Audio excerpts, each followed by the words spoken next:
et bienvenue dans cette nouvelle vidéo. Alors aujourd'hui j'ai des boutons, j'ai toujours la coiffure nulle, mais je sens super bon.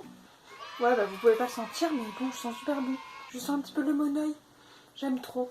Donc bref, aujourd'hui je vais vous parler d'un prix littéraire, le prix des Imaginales 2020 auquel j'ai participé.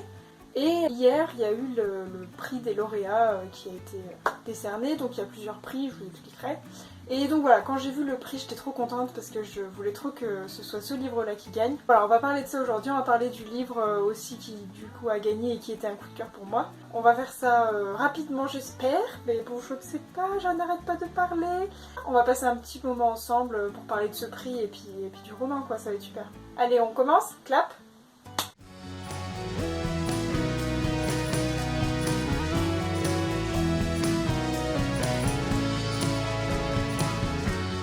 Alors, je n'ai pas le livre sur moi parce que je l'avais lu avec un exemplaire du travail. Donc je ne l'ai pas sur moi, je vous mettrai une image de la couverture.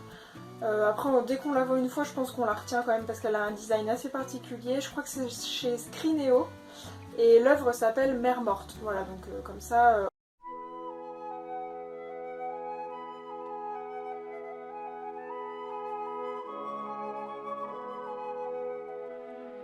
Aurélie Wallenstein, je crois qu'elle s'appelle. J'espère que je n'écorche pas le nom. Et donc c'est elle, la lauréate, on dit, du prix des Imaginales 2020. Par contre, c'est le prix décerné par les professionnels des métiers du livre. Et moi, j'avais lu son roman, voilà, avec envie. Donc avant, je vais peut-être vous parler un petit peu du prix en lui-même. Donc le prix des Imaginales, c'est un prix français qui a été créé en 2002 et ça a été l'un des premiers, je crois, prix à vouloir parler de la littérature de fantasy, fantastique et science-fiction. C'est un prix qui existe tous les ans. Voilà, c'est gratuit, c'est tout public et ça se trouve à Épinal. Voilà, je crois que c'est à chaque fois vers la période de mai. Et donc ils reçoivent environ, là je crois que les chiffres pour 2019 c'était 40 000 personnes sur 4 jours. Donc on est quand même sur un gros prix qui soulève du monde. Les auteurs qui sont présents, ça peut être des auteurs français, mais j'ai vu aussi qu'il y en avait qui venaient de toute l'Europe et même des États-Unis. On est sur des auteurs et des artistes. Les auteurs c'est aussi fantastique, enfin c'est du coup du fantastique, de la science-fiction, de la fantasy, des contes et des légendes et je crois que j'en oublie. On a aussi un prix pour la BD, et je crois que c'est à peu près tout. En tout cas, je vous mettrai en barre d'infos le lien vers leur site parce qu'il est vachement bien fait, et puis ça représente bien un peu l'ambiance qu'il y a autour de ce prix. Ceux qui s'en occupent, ils sont super sympas. Moi, j'ai parlé avec le CM d'Instagram un petit peu. Enfin voilà, c'était super, et j'ai vraiment bien apprécié ce prix. Bien que du coup avec le confinement, il n'y ait pas vraiment eu de remise comme les années précédentes et comme je l'espère l'année prochaine.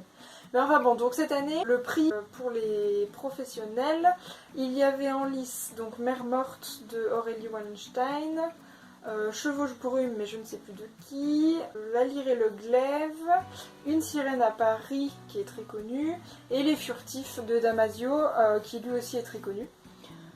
Voilà, donc moi c'était un gros coup de cœur pour Mère morte, je vais vous expliquer pourquoi. Mais avant voilà, je tenais à féliciter Aurélie Wallenstein d'avoir remporté ce prix. Et je suis vraiment heureuse que ce soit son œuvre qui a été retenue parce que dans tous ces noms là que je vous ai donnés, Damasio j'avais peur entre guillemets qu'il gagne dans le sens où il est déjà tellement connu en fait que sa renommée elle est plus à faire en fait, tout le monde sait à quel point c'est un génie. Pareil, Une sirène à Paris a déjà son adaptation au cinéma là, qui a dû sortir au mois de mars, ou peut-être pas parce qu'avec le confinement.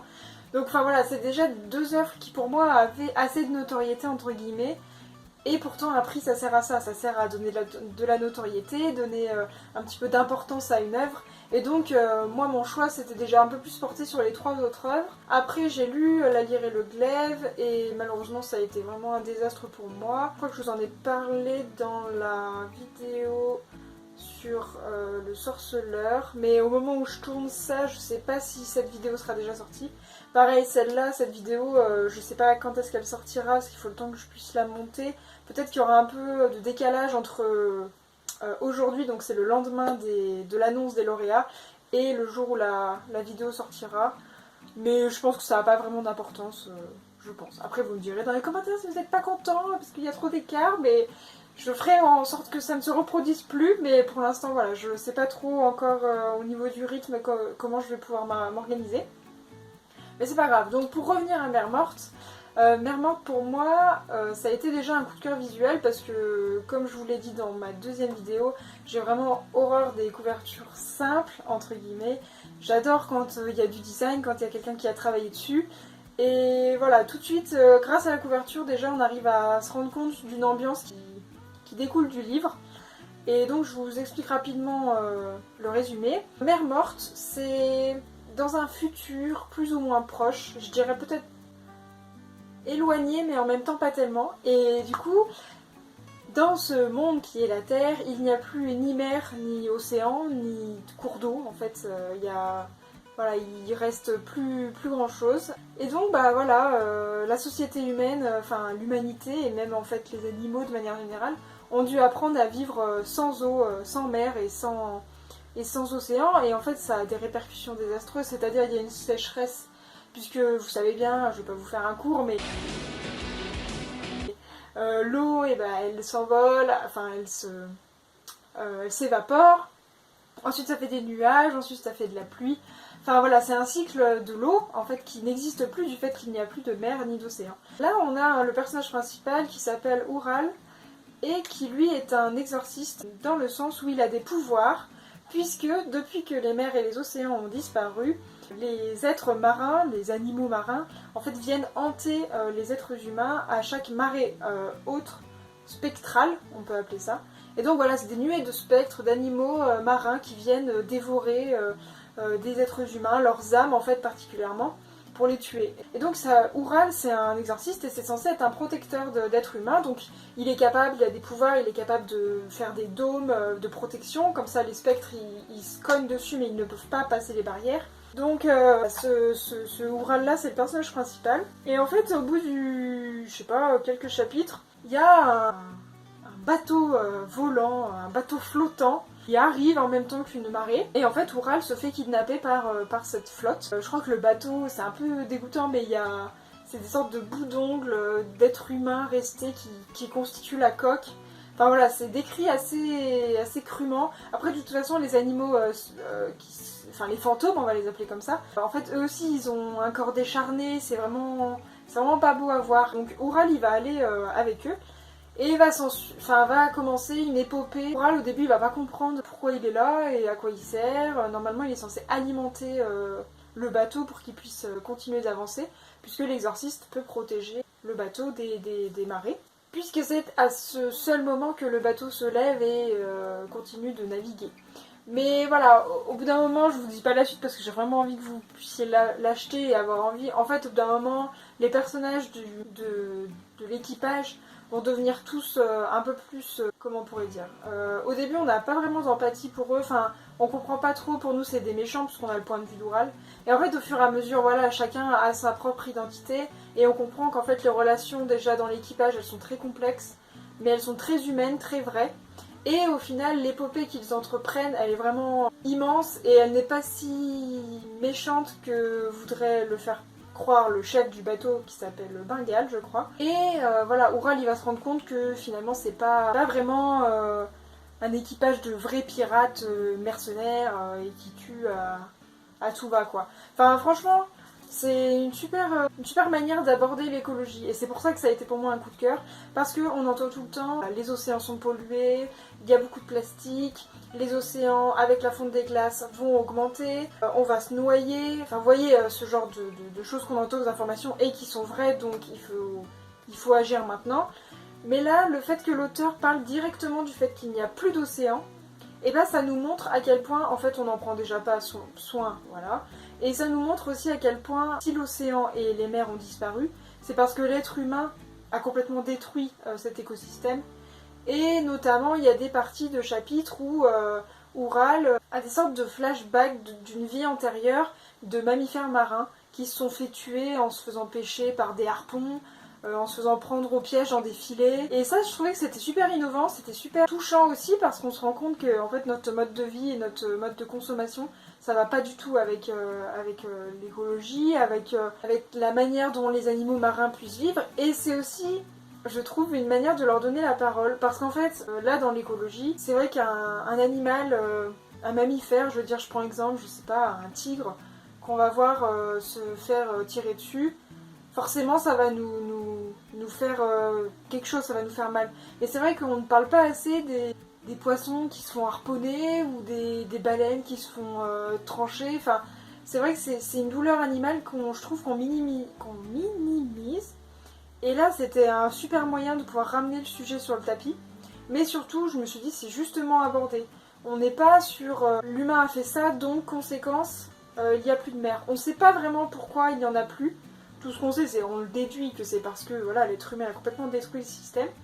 Mais voilà, on ne peut pas savoir, et je trouve que c'est bien de ne pas avoir essayé de chercher une véritable raison, parce que je pense que c'est aussi une partie du fantastique qui fait que bah voilà, on peut pas toujours tout expliquer. Mais voilà, moi je suis bien contente qu'elle ait gagné ce prix, et surtout je suis bien contente que ça lui donne du coup encore plus de visibilité, même si elle a déjà publié plusieurs romans. Pour moi c'est aussi un moyen de lancer un petit appel écologique comme d'habitude. Mais c'est aussi un moyen de partager une super lecture qui m'a franchement transportée, parce que étonnamment, au bout d'un moment, il y a une relation complètement, comment je pourrais dire, une relation qu'on ne voit pas venir du tout et qui est pourtant là. Et waouh, ça a été une super claque parce que pareil, ça a été fait en douceur, en poésie, alors qu'ils sont dans un monde complètement désertique, aride. Et là, voilà, il y a les relations humaines qui redonnent un peu de chaleur, qui redonnent du bonheur.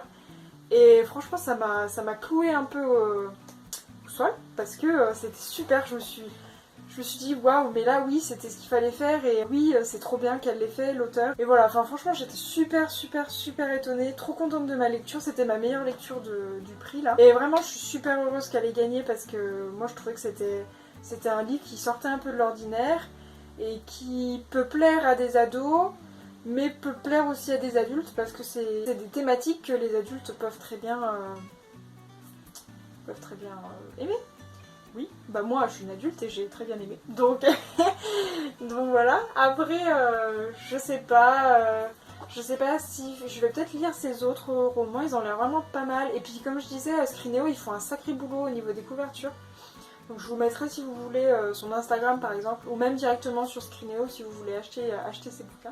En tout cas voilà, moi je suis heureuse qu'elle ait gagné le prix, je suis heureuse d'avoir aimé cette lecture et qu'elle ait été récompensée, je trouve que c'est le top. Donc j'ai pas grand chose d'autre à dire, mais voilà, allez voir le site des Imaginales, je vais vous mettre le lien en barre d'infos. Allez voir les réseaux sociaux d'Aurélie Wallenstein, achetez Mère Morte si ça vous plaît ce genre de thématique. Ça reste du fantastique, mais franchement ça se lit super bien. Les descriptions sont vraiment bien amenées, c'est vraiment touchant. Lisez Mère Morte, ou alors essayez peut-être de voir si vous avez d'autres œuvres de cet auteur qui vous plaît. En tout cas, moi, je crois que c'est fini là pour aujourd'hui déjà. Désolée de ne pas avoir le livre sur moi, mais ouais, il est au boulot, donc tant pis. Je vous mettrai une image et puis ça ira. Voilà, en tout cas ça m'a fait trop plaisir de vous faire ce petit coup de cœur un petit peu à la va-vite, à chaud après les actualités. Je félicite encore Aurélie, merci les Imaginales pour ce prix qui quand même demande énormément d'organisation.